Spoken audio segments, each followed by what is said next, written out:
রাজধানীর পুরানা পল্টনের box culvert সড়কে শুক্রবার জুমার নামাজের পরপরই ঘটে যায় চাঞ্চল্যকর একটি গুলি হামলার ঘটনা। তখন রাস্তা ছিল তুলনামূলক ফাঁকা, কয়েকটি গাড়ি ছাড়া তেমন যাত্রী চলাচলও ছিল না। হঠাৎ গুলির শব্দে চারদিকে আতঙ্ক ছড়িয়ে পড়ে। মুহূর্তের মধ্যেই শোনা যায় একজনের আর্তচিৎকার, বাঁচাও, বাঁচাও। ব্যাটারি চালিত রিকশায় বসে এই চিৎকার করছিলেন ইনকিলাব মঞ্চের আহ্বায়ক শরীফ ওসমান হাদি। রিকশাটি থামানো হলে দেখা যায় তার মাথা ও কান থেকে রক্ত ঝরছে।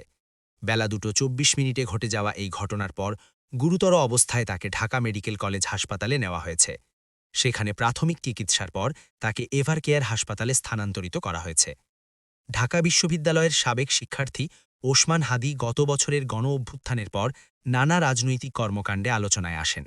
সম্প্রতি তিনি ঢাকা ৮ আসন থেকে স্বতন্ত্র প্রার্থী হিসেবে নির্বাচনে অংশ নেওয়ার ঘোষণা দেন এবং নিয়মিত গণসংযোগ পরিচালনা করছিলেন। ঘটনার সময় পাশের ফুটপাতে দাঁড়িয়ে থাকা প্রত্যক্ষদর্শী সাজ্জাদ খান বিস্তারিত জানান, জুমার নামাজ শেষে তিনি ডক্টর টাওয়ারের সামনের ফুটপাতে অবস্থান করছিলেন। ঠিক তখনই ফকিরাপুলের দিক থেকে একটি ব্যাটারি চালিত রিকশায় পশ্চিমমুখী হয়ে যাচ্ছিলেন শরীফ ওসমান হাদি। রিকশায় তার পাশে আরও একজন ছিলেন। একই দিক থেকে একটি মোটরসাইকেলে দুই ব্যক্তি তাদের অনুসরণ করছিলেন। পিছনের আসনে বসা ব্যক্তির গায়ে ছিল কালো চাদর, যা দিয়ে তার হাত ঢাকা ছিল।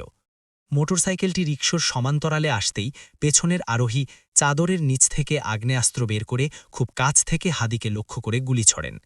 মাত্র কয়েক সেকেন্ডের মধ্যে তারা দ্রুত বিজয়নগরের দিকে পালিয়ে যান। শব্দ শোনা মাত্রই আশেপাশের লোকজন হতভম্ব হয়ে পড়ে।